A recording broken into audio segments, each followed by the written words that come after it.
Good morning to all of you. Good morning, sir. Good morning, sir. How good today in your place? How cold?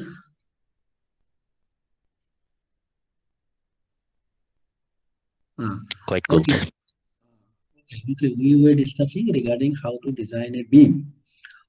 Previously, we had designed the cross sections. In cross sections, what happened? We were given some information. Just I gave overview. In first part, we are given some information. We have to find out the other information. Say for design of a rectangular section, we are given either the cross section, as well as factor movement.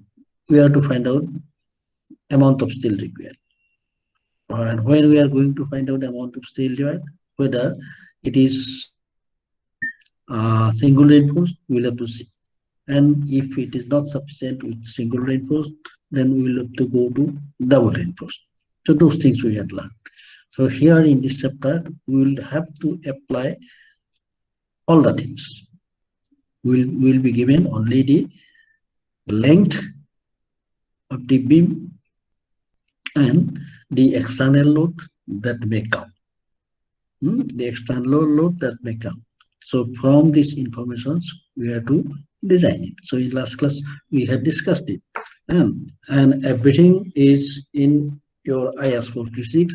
Whatever I had recorded here, it is nothing from other book, only it is from the IS code.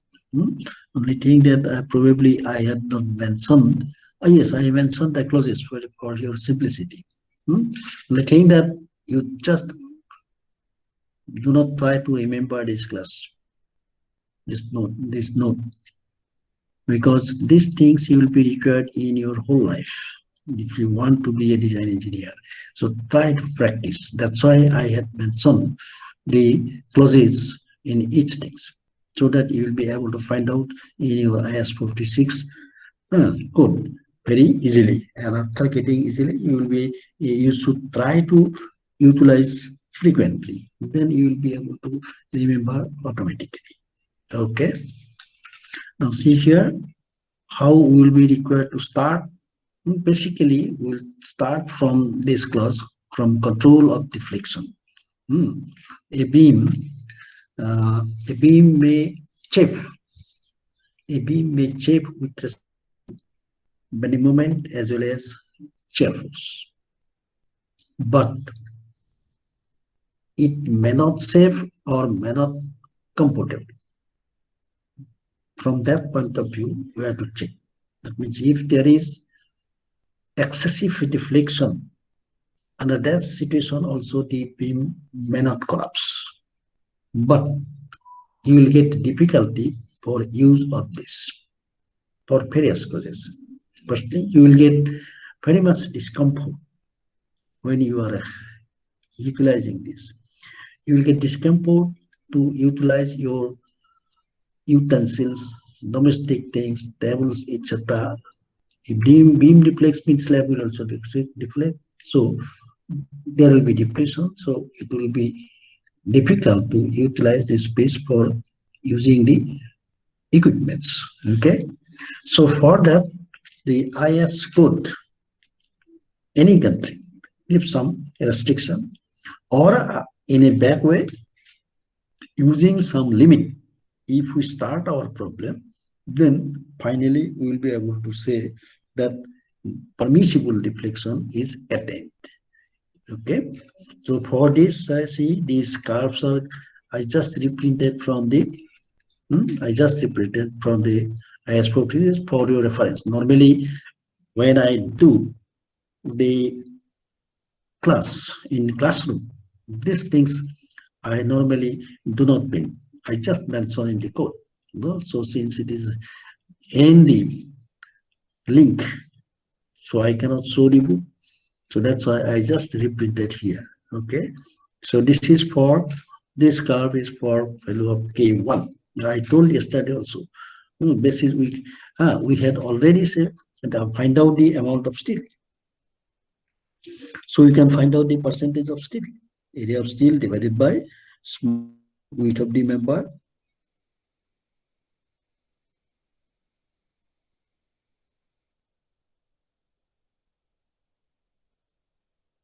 and with respect to Fs, the expression is given 0.58 multiplied by Fy multiplied by area of steel required divided by area of steel provided.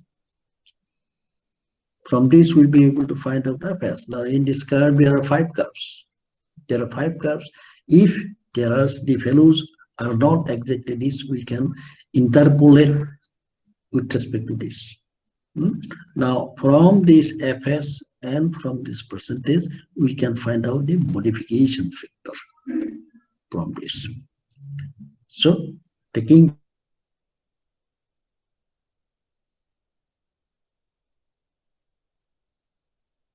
actual the value of deflection, that means up to what value we can go.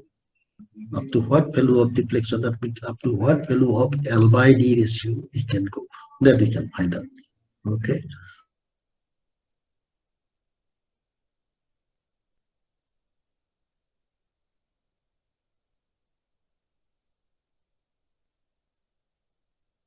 Plus also that theoretically we may not require any amount of steel, but from construction point of view, we have to provide some minimum amount of steel. So for providing minimum of steel, the IS 436 give this expression AS by BD is equal to 0.85 Fy, and there is a limit of maximum tensile steel as well as compression steel. It is 4%, 0.004, 4% of gross area, 0.04 small b into capital D. If it is single reinforced, and if it is double reinforced, in compression zone also, the value should be restricted within this. Okay, then cover, and cover is dependent on exposure. That means locality, in which locality the structure is to be constructed. For all places, these cover, nominal cover are not same. That also I mentioned in our last class. From this we'll be able to find out this. Okay. So then let us try whatever we had learned up to this moment, how to apply. Okay, let us try.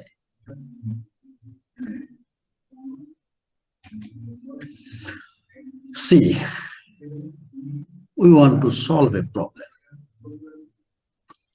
Give your attention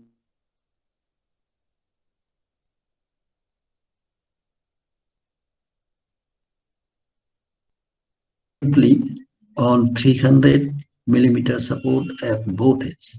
The beam is subjected to UDL, uniformly distributed load, of 16 kilonewton per meter throughout the length. Design using M20 concrete and Fe415 steel. Okay, so according to problem, our clear span means distance or length of the beam between inner face of the support.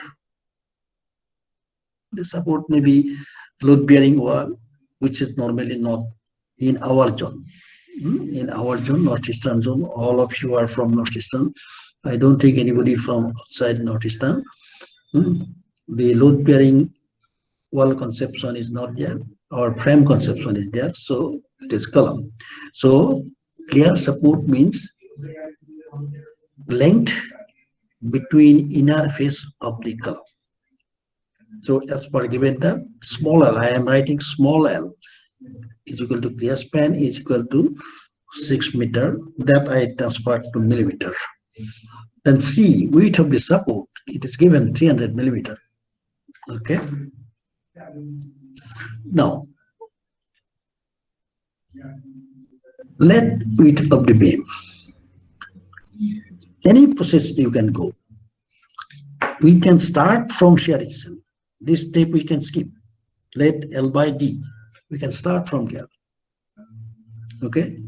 So what is there? I told also you that in normal construction varies from 200 millimeter to 350 millimeter. So I am considering here 250. You can consider 200. You can consider 220. We can consider 270. You can consider 300. By this way, that means we already learn something. Whatever we had learned, we apply. We do not do everything to mathematical. So breadth of the beam is considered. Why we can do this? Because of breadth is not going to give any additive value for getting higher strength. Required if the amount of steel required is such that to provide the reinforcement on this width, it convert into congestion. Under that situation, we may require more width. Okay, just by increasing the width, we are not getting much structural benefit, but increasing by depth, we can get much structural benefit. Because that you have learned, m by I is equal to f by y. F by y. So f is equal to m by I into y. So if d increases, I increases, because I is equal to 1 by 12 b dq. Okay, so I is at the numerator. If d increases, stress induced on the member will tremendously be reduced. Okay. Now here again. So clear span. Okay. So d is equal to effective depth of the beam. D is the effective depth of the beam. It is not known center to center distance of this beam. Clear span smaller L is 6,000. Width of column is given 300. So center to center distance of the column 3,000 plus 6,000 plus 300, 6,300. Let L by D is equal to 15. Now see, according to code, or L by D cannot be more than 20. But it can be less than 20. In last class also I told you, when L by D 20 was mentioned, L by D is equal to 20 mentioned, at that time it was not considered what type of material is. It was not considered the strength of reinforcement. Okay, so that's why that was a structural theory of structure thing. Now here we are design of structure. So what we'll do, we will assume L by D value, some value less than 20. I am considering 15. You can consider 16. Somebody can consider 17. Okay, so by this way, it has no any standard regulation. Only thing that we will try L by D ratio some value less than 20. Okay, so there I mentioned the clause, which clause I had utilized. Okay, so therefore D is equal to L by 15. Now L is the effective length. Actual effective length, till now we do not know. So the center to center distance itself we are considering as the effective length. Till now we do not know, because for calculating effective length we have obtained one is clear length plus effective depth, another is center to center distance. Out of these two conditions, one condition we got. So that condition we apply. Applying that condition, we are trying to find out that. So effective depth required is 420. Effective depth required is 20. Now here what I am trying here, let us try overall lift D is equal to 650. 650. Where from? Where from? So this 650, where from? Again here assumption. We are taking, see, remember, we are getting small d. We require first capital D. Okay. So if this is the situation, again some assumptions. Clear cover? For normal condition it is 20. We are trying that diameter of rod will be 20 mm.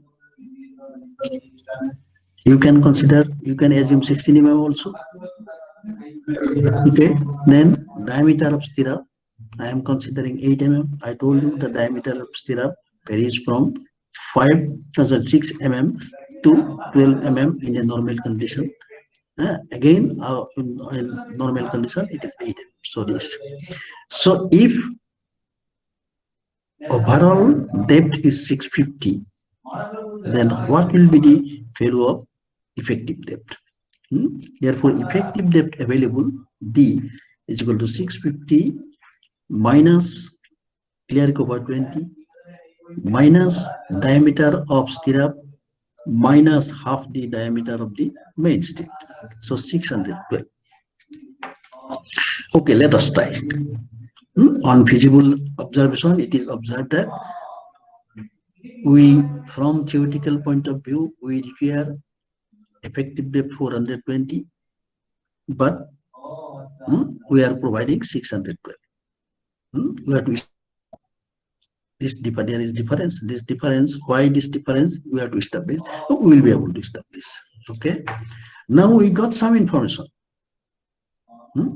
Although not absolute correct, we got information. We got already we got center to center distance. Now we got effective depth. So the second condition also we can find out. So effective span, clear span plus effective depth. This we had clear span by 6,000 plus 612, 6612. Center to center distance we had already calculated 630. Okay. Now effective span is lower of this two or smaller of this two. So considering the value of effective depth, we require 6612. Considering center to center distance, we require 6,300. So according to IS 456 clause 4 clause 22 to A IS 456 effective span is equal to 6300. 6300. So we got effective span. Now we require effective span. So for this is the beam. This is the beam. So this is the beam. So we got this effective span. Now we will utilize effective span conditions. So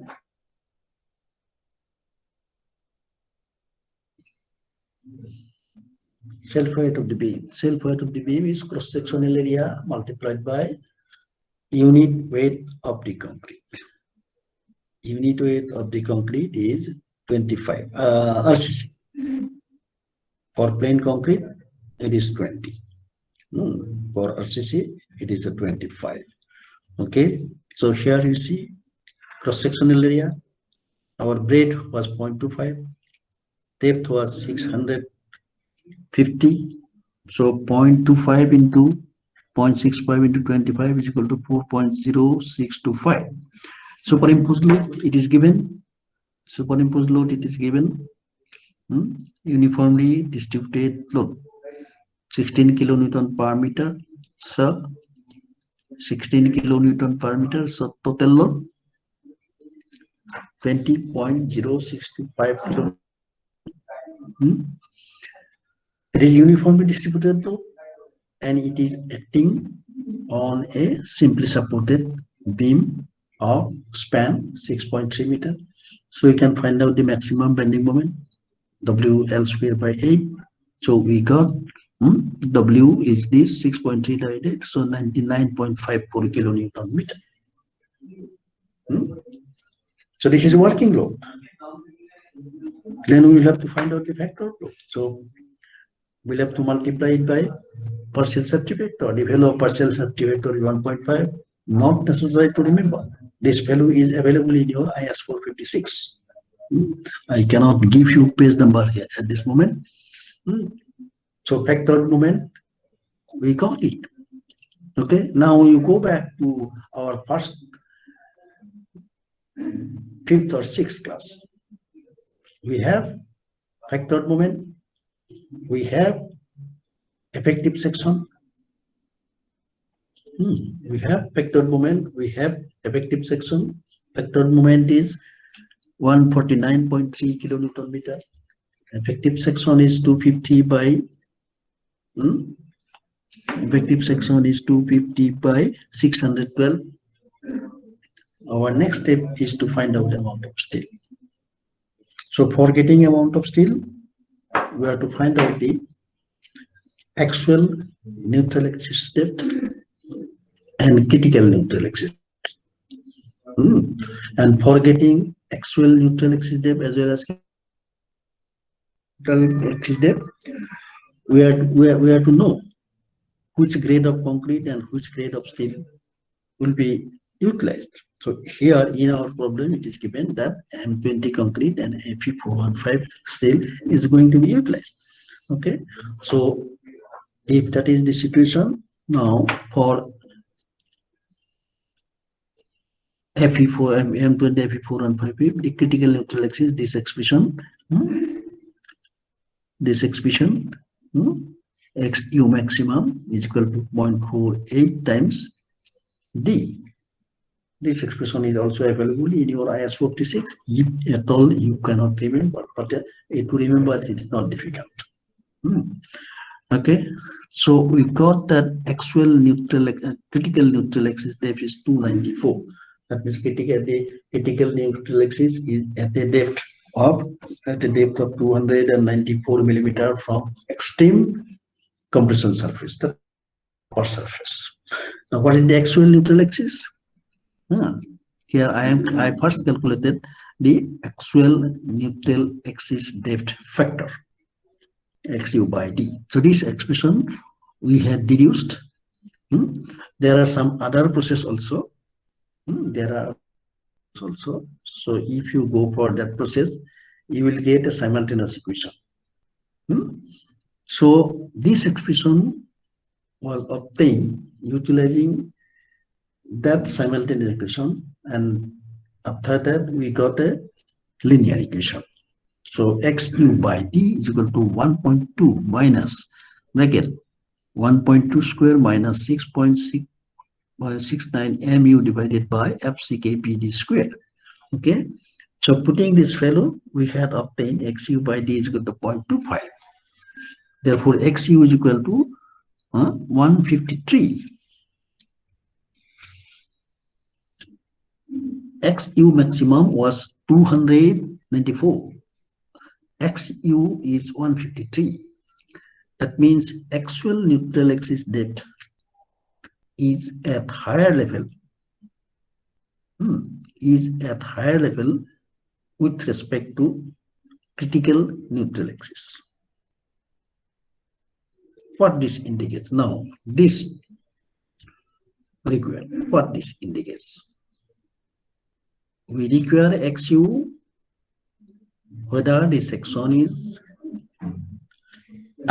critical section, whether section is under-enforced section, whether section is not possible to design.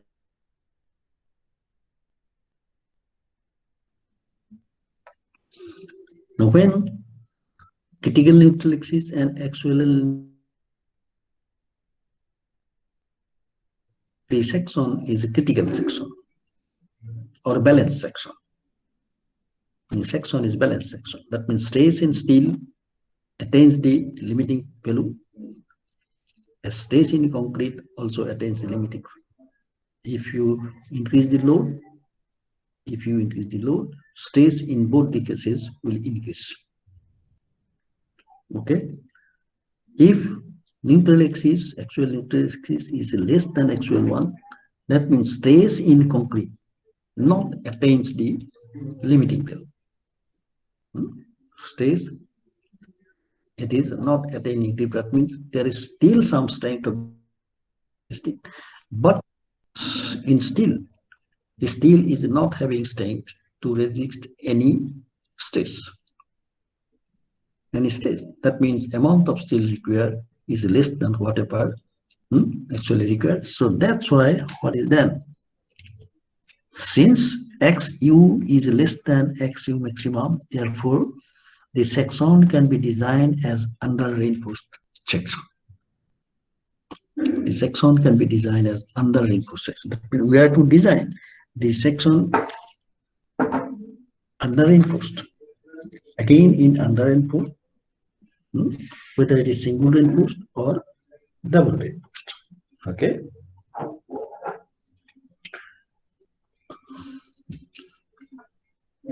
It is under reinforced.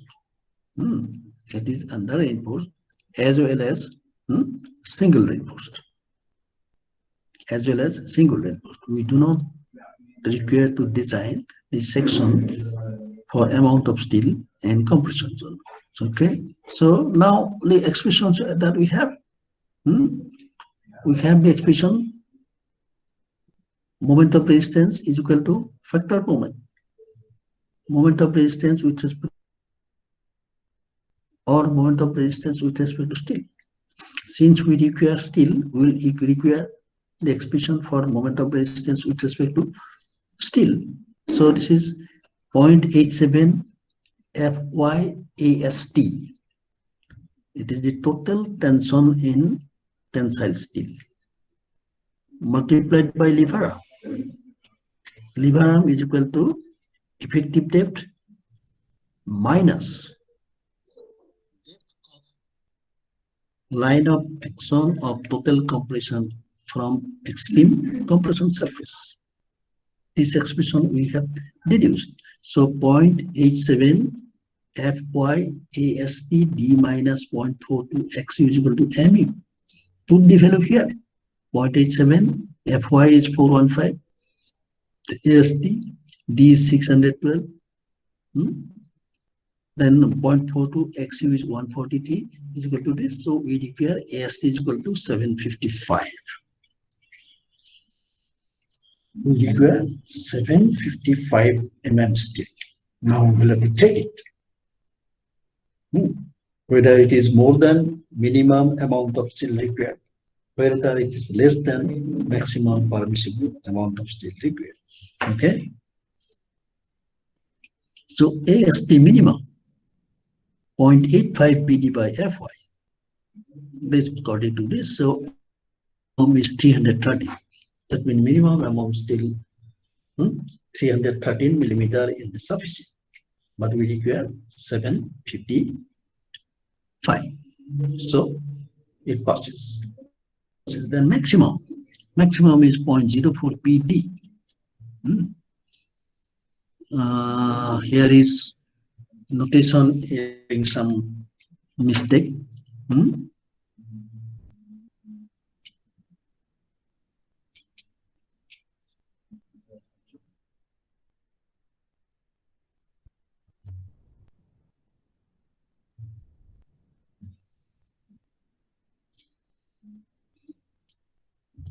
0.4 small b, capital D. This is the right expression.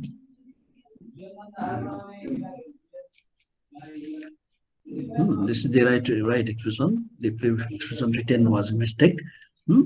So 0.04 into 250 into 650 is 6,500.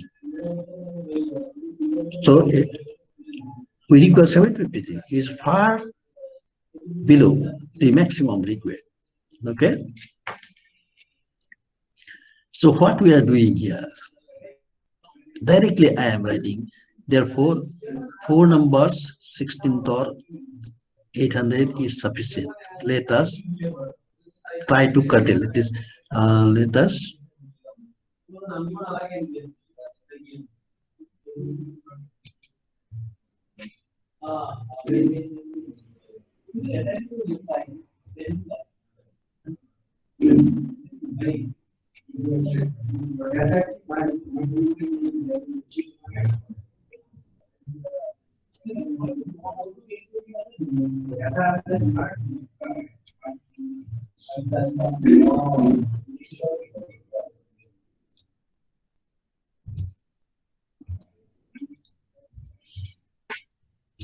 Let curtail 2 bars. Okay. Whether it is possible or not, we'll have to see. Now this 4/16 or 800, that means I told you in the beginning also, you did not do all this from the basic. If you let us assume 16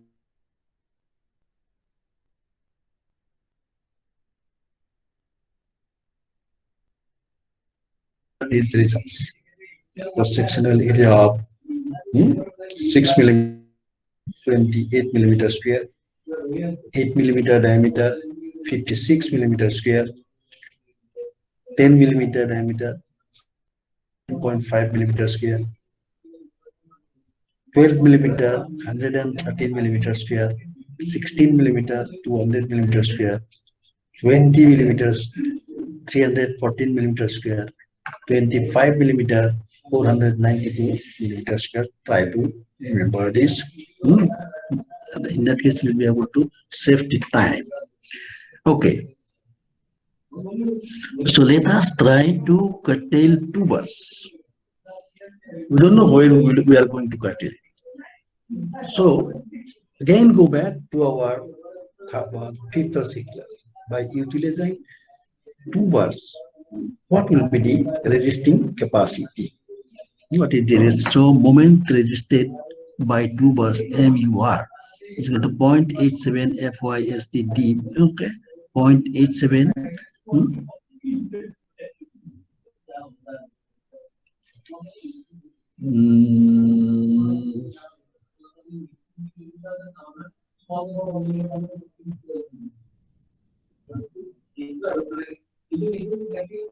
Okay. Okay, moment of resistance of the 2 bars. No.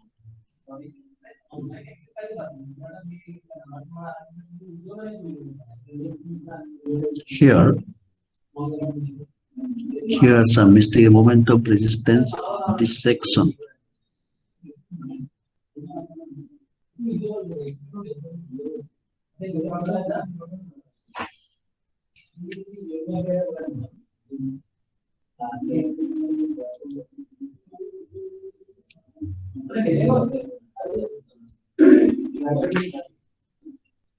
Here is a mistake. Let me correct, otherwise you will get confused. Moment of resistance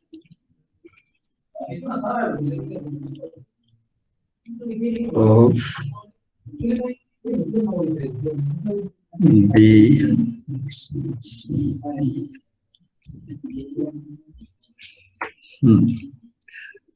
Actual moment of resistance by amount of steel 0.87 FYSTD, 0.87 FYG. AST is 800, this 800 we have provided. Some mistake is ultimately 158.2. 158.2. Our factored moment was 149.3. Okay, so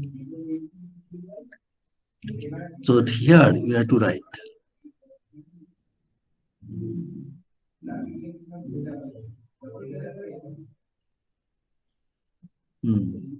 here we have to write moment of resistance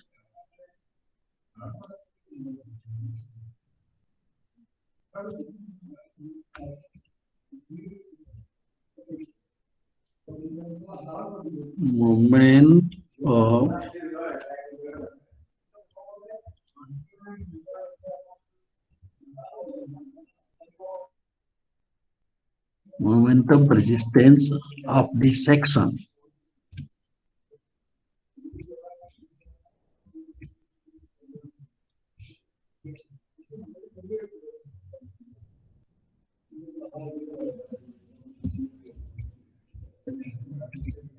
with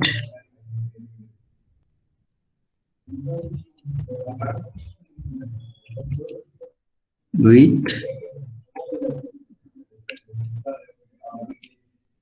216.